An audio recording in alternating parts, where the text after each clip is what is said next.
ये जो चुनाव हुआ उसमें चुनाव का बहुत बड़ा हाथ था, आशीर्वाद था, और भाजपा ने चुनाव आयोग के तो आभार मानने ही ज़रूरी है। लेकिन यही बात है, कल जैसे मेरी राहुल जी से बात हुई, आज अरविंद जी से बात हुई, कि इंडिया गठबंधन हो या फिर हम सारी पार्टीज़ हो, कहीं ना कहीं हमें ये सोचना ज़रूरी है कि अभी अगला स्टेप क्या है, क्योंकि हमारी डेमोक्रेसी फ्री एंड फेयर नहीं रही है, इलेक्शंस फ्री एंड फेयर नहीं रहे। तो लड़ते तो रहेंगे, देश के हित में लड़ते रहेंगे। आपकी आवाज़ हो, मीडिया की आवाज़ हो, जनता की आवाज़ हो तो उठाते रहेंगे, और जो भी देश के अच्छे का हो, सड़क पे उतरना हो, लड़ना हो तो लड़ते रहेंगे। बस यही था। लेकिन आपको नहीं लगता जो आपसी कन्फ्लिक्ट था उसका नुकसान भी जो है हुआ है, और दोनों ही पक्षों की तरफ देखिए, काफ़ी सारी इसकी एनालिसिस हो सकती है, होगी भी, दोनों पार्टी अपनी अपनी एनालिसिस रखेगी, लेकिन हमारी तरफ से जो रिश्ता है वो रहेगा, जो दोस्ती है वो तो रहेगी।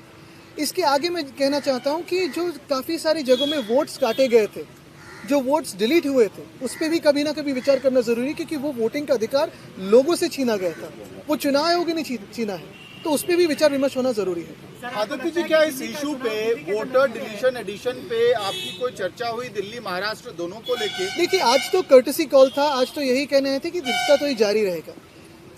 जाहिर सी बात है, स्वाभाविक है कि जब हम मिलते हैं तो इस बातों पे चर्चा होती है। इसके पहले भी फ़ोन पे भी हुई थी, अभी जो फ़ोन टैपिंग करते हैं वो तो सुनते ही होंगे, तो उनको पता भी होगा कि हम शायद क्या बात कर रहे हैं।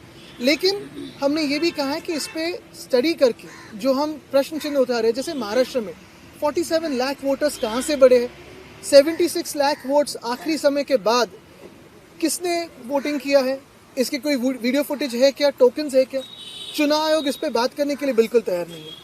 और ये सारी बातें अगर आप देखें तो हरियाणा हो, उड़ीसा हो, दिल्ली हो, मध्य प्रदेश हो, महाराष्ट्र हो, सारी जगह कॉमन है, ये एक पैटर्न दिखने लगा है। तो हमारे देश में आज फ्री एंड फेयर इलेक्शंस होते नहीं है, इसी का ये सबूत है। सर, कैसे टैकल करेंगे इस सिचुएशन को? अगर आप आरोप इलेक्शन कमीशन पे लगा रहे हैं तो फिर टैकल कैसे करेंगे, क्योंकि वही मेन बॉडी है। तो टैकल करने के लिए तो हम साथ में हैं और लड़ेंगे, क्योंकि ये देश हित की बात है।